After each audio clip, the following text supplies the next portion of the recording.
Pour cette recette, vous aurez besoin de 80 g de cacao non sucré que vous allez déposer dans un blender.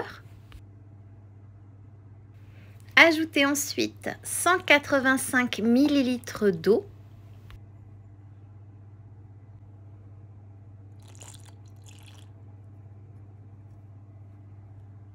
Puis ajoutez 2 cuillères à soupe de miel.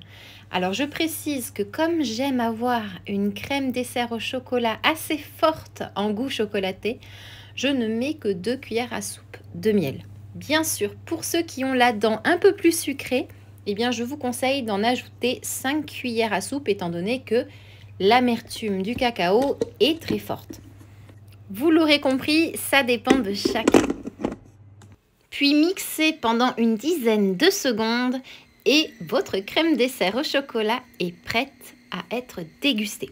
Alors maintenant, je vais vous montrer l'aspect de cette crème et ensuite je vais vous donner quelques petits conseils très importants. Vous allez pouvoir constater par vous-même que cette crème est d'une onctuosité incroyable. En moins de 30 secondes, sans aucune cuisson, sans ajout de blanc d'œuf, sans ajout de farine ni de fécule, eh bien vous obtenez un magnifique dessert qui reste très léger. Maintenant, voyons un petit peu les conseils que je vais vous donner pour cette recette. Premièrement, je vous déconseille de mettre au frigo cette crème. C'est donc une recette minute à faire vraiment au moment où vous allez la déguster. Si vous la mettez au frigo, la crème va se compacter et ce sera beaucoup moins agréable.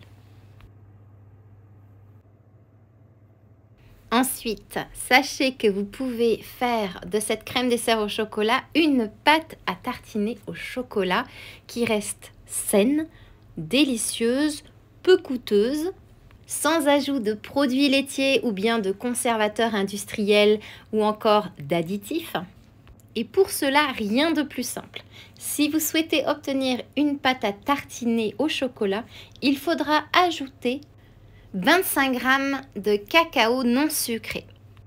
Et bien sûr, après, il ne tient qu'à vous de personnaliser votre pâte à tartiner, comme par exemple l'ajout de noisettes en poudre.